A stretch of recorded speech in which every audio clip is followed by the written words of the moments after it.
You have to ask for what you want. Settle for what's available or what you think you can get.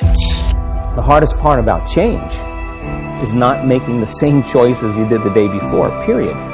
And the moment you decide to make a different choice, get ready, because it's going to feel uncomfortable. It's going to feel unfamiliar. There's going to be some uncertainty. You don't have to be broke. You don't have to struggle.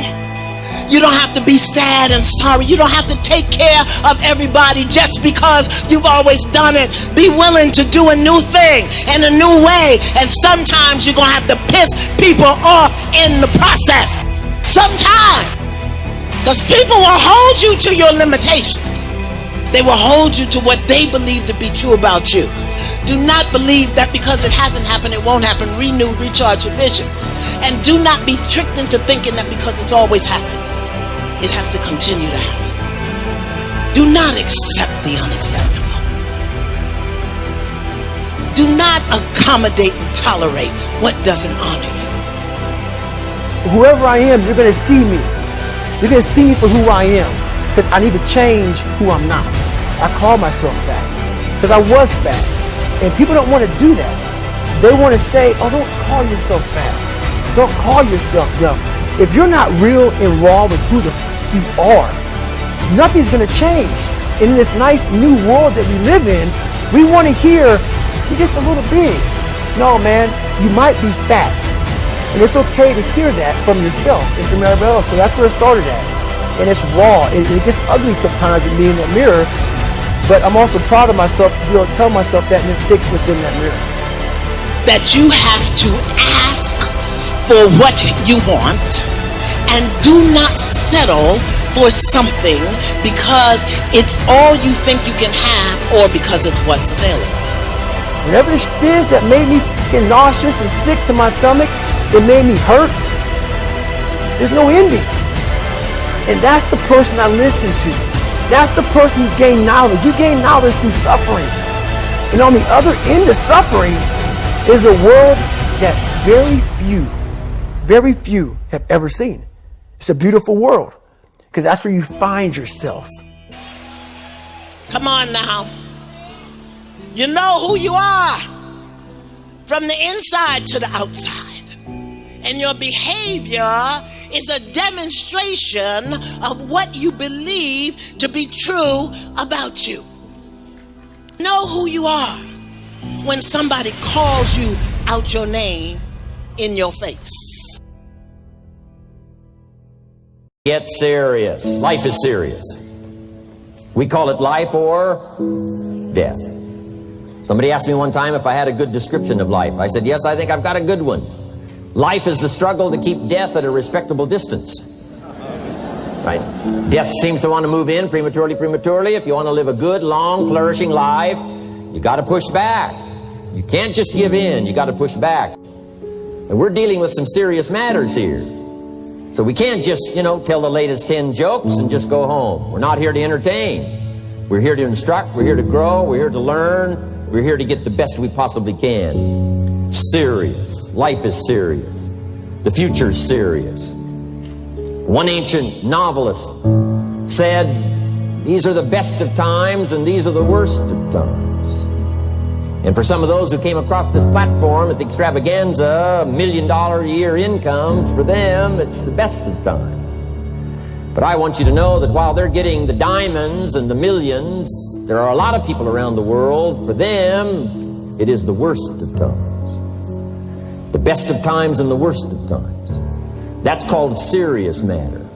How come such a difference from those who can reach such incredible heights and those who haven't yet found the answers for their life and their health and their future? We just have to ponder that and let that give us a note of seriousness. A note of seriousness.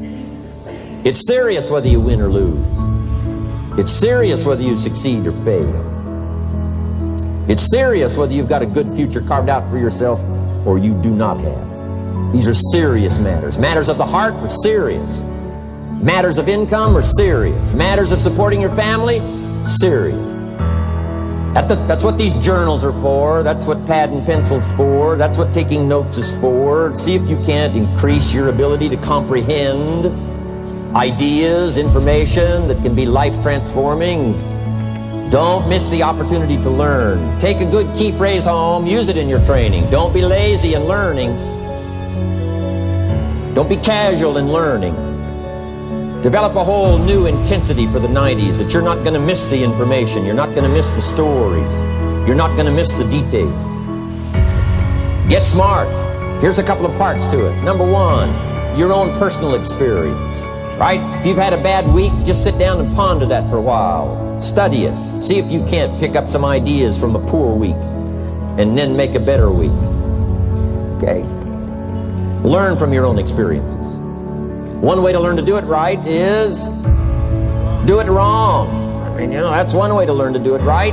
Do it wrong. Now the key is don't let it take too long. If you've done it wrong for a year, we suggest that's long enough. You don't need another year just to prove a point. No, 1 year's enough. Learn from your own experience, right? So the call didn't go well. All the stuff. Guess what they did when they finished that call? They made another call. What else could we do to make it better? How could we possibly improve? This is called the possibility for life change. Starts with education. Don't be lazy in learning. Don't be lazy in picking up the ideas. Don't be lazy in learning from your own experience. That's why you've heard from some people that have shared their testimonial here and given you some of their ideas, ways, and means of taking this product to the marketplace, making it work for you. We've devoted most of our time for that, and well, we should. Learning is the beginning of wealth. Learning is the beginning of life change. Some people want to start with motivation, but you don't start with motivation. You can tell we don't spend that much time on motivation. And we're here, enough motivation, certainly. But here's the best motivation we've got going. The proof of our success. When we bring our success stories to this platform, that's enough motivation. When we bring our dedication and let it show, we let the work of our hands show, that's the motivation we want. Right? Not just excitement. Just excitement alone won't do it. Somebody says, just motivate this guy, he'll be all right. The answer is no, probably not. If a guy's an idiot, you motivate him, now you got a motivated idiot.